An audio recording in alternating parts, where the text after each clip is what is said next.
John Adams, the second President of the United States, was a central figure in American history both as a founding father and a fierce advocate for independence. Born into a modest New England farming family, Adams rose to become a key architect of American liberty, a skilled diplomat, and a brilliant legal mind whose contributions helped lay the foundation for the Republic. Early life and education.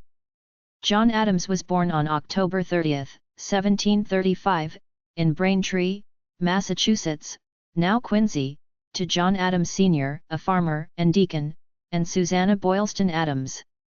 His family valued education and religion, and young John was sent to Harvard College at the age of 16. He graduated in 1755 and initially considered a career in ministry, but he ultimately decided to pursue law. In 1758, after studying under James Putnam, he was admitted to the bar. Adams gained early prominence as a lawyer and political thinker. His commitment to justice was evident in 1770, when he agreed to defend the British soldiers involved in the Boston Massacre, despite strong public opposition. He believed that every person deserved a fair trial, and his successful defense showcased his legal brilliance and deep commitment to the rule of law. Marriage and family. In 1764, John Adams married Abigail Smith, the daughter of a Congregational minister. Their marriage was a true partnership, intellectually and emotionally. Abigail Adams was a prolific letter writer and advisor to her husband throughout his political career. Their correspondence is considered one of the most insightful collections of political and domestic thought from the period. The couple had 6 children, including John Quincy Adams, who would later become the 6th President of the United States. Revolutionary leadership. By the 1760s, Adams had become increasingly involved in the political resistance to British policies. He was an early critic of the Stamp Act of 1765 and a supporter of colonial rights.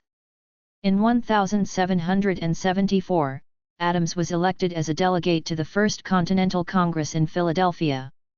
He played a key role in debates surrounding colonial grievances and British tyranny. As a delegate to the Second Continental Congress, Adams emerged as one of the strongest voices advocating for full independence from Britain.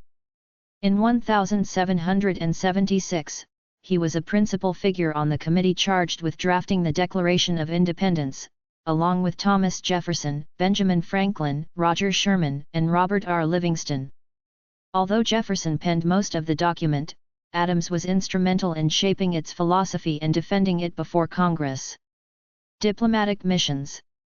After independence was declared, Adams was sent on various diplomatic missions to Europe.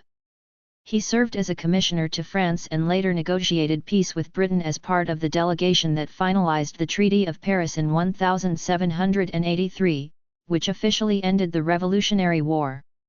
Adams also served as the first United States minister to the Netherlands and later became the first ambassador to Great Britain under the new constitution.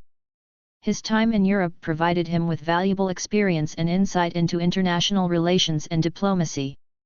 Vice Presidency and Presidency.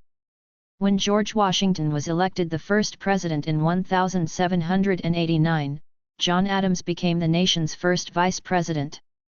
Though a prestigious role, the vice presidency proved to be frustrating for Adams, who famously described it as the most insignificant office.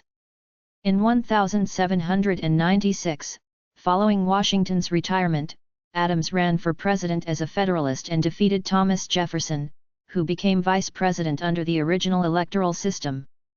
Adams' presidency, 1797–1801, was marked by intense political division, growing conflict with France, and the passage of controversial legislation. The most notable foreign policy crisis of his presidency was the quasi-war with France, an undeclared naval conflict.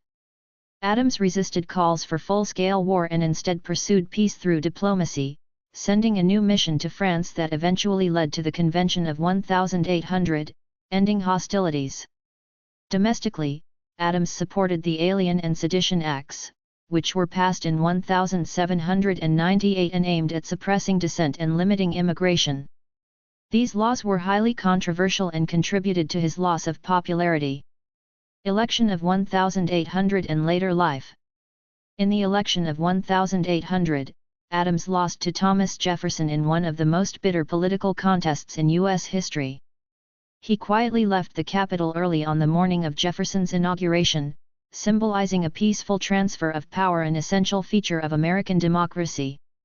Adams retired to Peacefield, his home in Quincy, Massachusetts, where he wrote extensively and followed political developments. His later years were marked by a reconciliation with Jefferson, with whom he exchanged dozens of deeply philosophical letters over the years. Death and legacy. John Adams died on July 4, 1826, the 50th anniversary of the signing of the Declaration of Independence. In a remarkable historical coincidence, Thomas Jefferson died on the same day. Adams' last words are reported to have been, "Thomas Jefferson survives," unaware that Jefferson had died earlier that day. John Adams left a legacy of unwavering commitment to liberty, law, and republican government. His contributions as a statesman, diplomat, and thinker helped shape the early course of the United States.